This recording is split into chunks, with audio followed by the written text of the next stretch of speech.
Como a gente trata de paisagem e jardim sem limites nesse canal, eu quero propor uma reflexão com você sobre a função do jardim, rapidamente.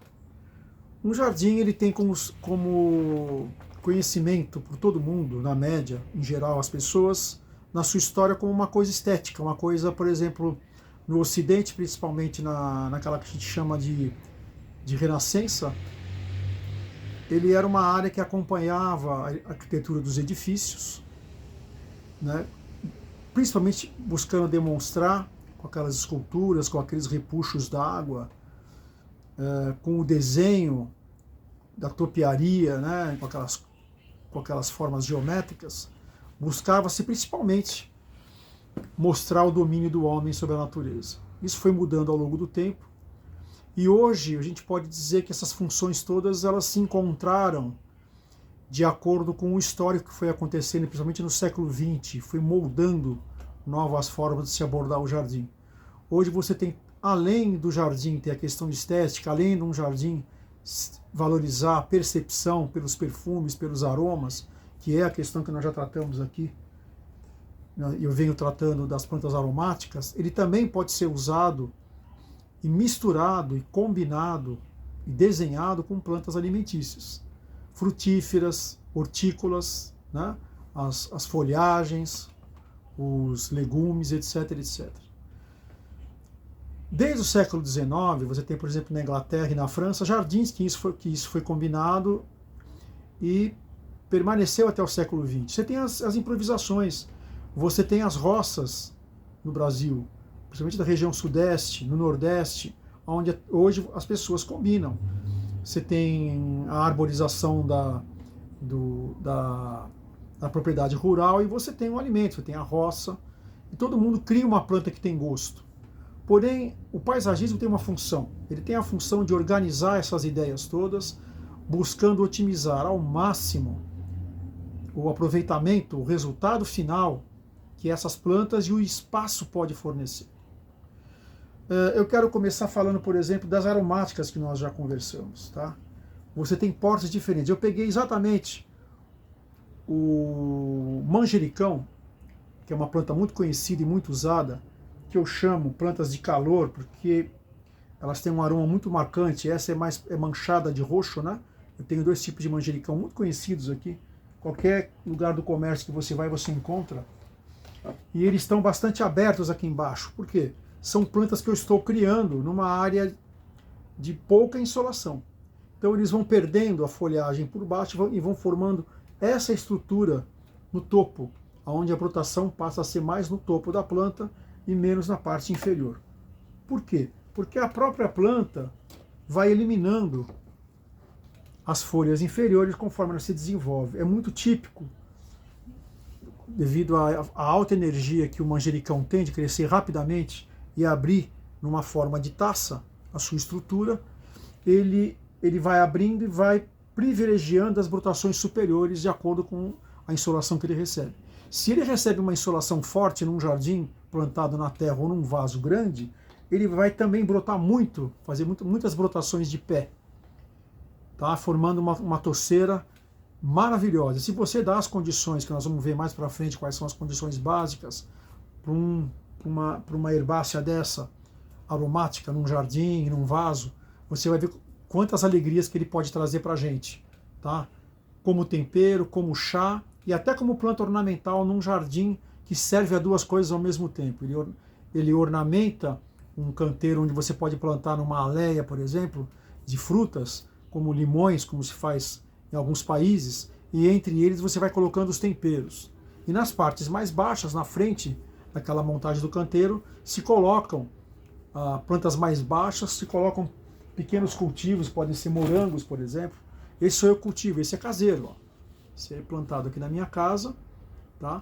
Veja como ele é forte, criado de uma forma orgânica. Já colhi várias vezes alguns morangos. E você pode notar que ele tem essa estrutura de herbácea mesmo. Ele não tem material lenhoso, né? Ele é verde. Ele tem essa tendência a cair. Então ele é uma planta ótima para a bordadura de um jardim. Então você tem uma planta maior, por exemplo, como um louro, que vai formar uma árvore, uma arvoreta, você pode manter ele podado, mas se você deixar ele vai virar uma árvore. Você pode ter no extrato médio temperos e a caminho de formar um arbusto lenhoso que o manjericão da folha menor costuma formar, né, até passar de 1 metro, como um extrato intermediário, e como eu já falei, plantas menores, por exemplo, como a lavanda, como essa malva maravilhosa, que a gente pode plantar também como um extrato inferior, junto com lavandas, junto com temperos como tomilho, junto com hortelã, que são mais rasteiras. E a gente chama, por exemplo, hortelã, lavanda, tomilho. São plantas que se usam mais para chá, os capins como o capim santo. São plantas que se usam no extrato menor, tá, inferior. É importante que elas também tomem bastante sol. Eu estou falando o tempo todo, gente, de plantas que tomam no mínimo 4 horas de sol. E você, montando esses extratos, você tem ao mesmo tempo um jardim com uma estrutura resistente, que geralmente vai em qualquer solo. Você precisa ter um mínimo de cuidados com esse jardim.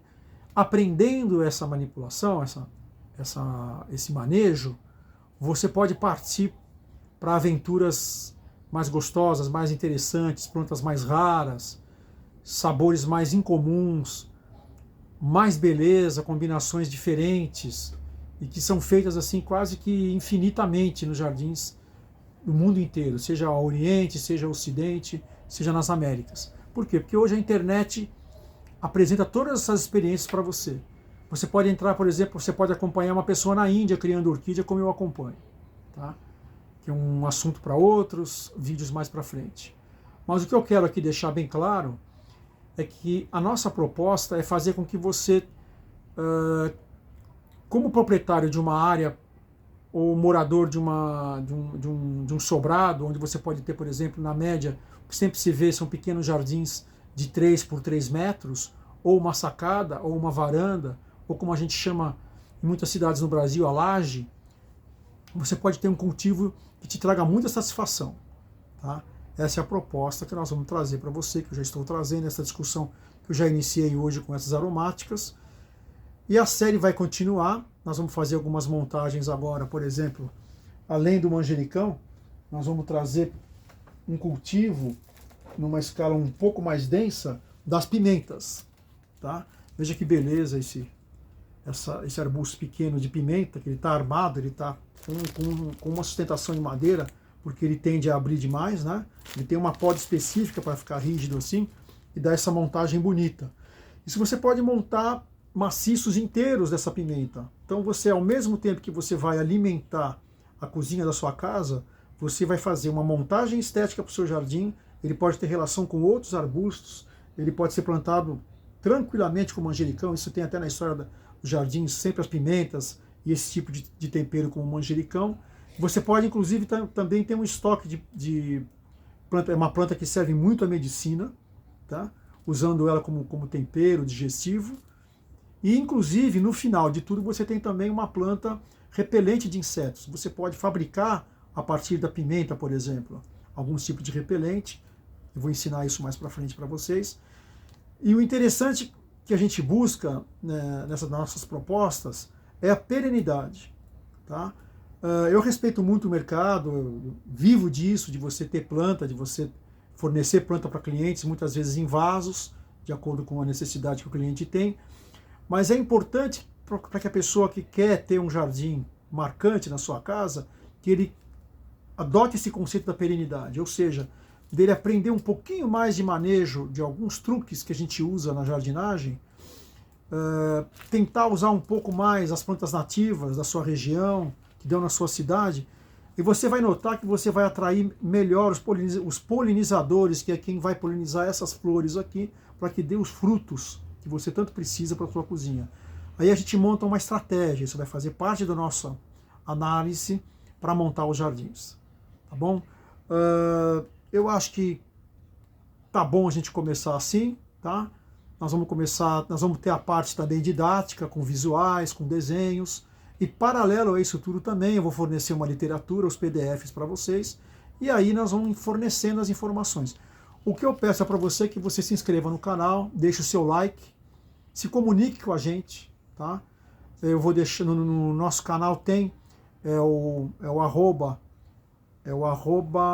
Paisagem Jardim Sem Limites no YouTube, e você também pode mandar e-mail para o verdereverde@gmail.com. Vou repetir, verde-re, que é RE, né, de Regina, verdereverde@gmail.com, aonde você peça o que você precisar, além dos comentários no próprio canal, né, para a gente poder entender quais são as necessidades dos nossos acompanhantes aqui do nosso canal, tá bom?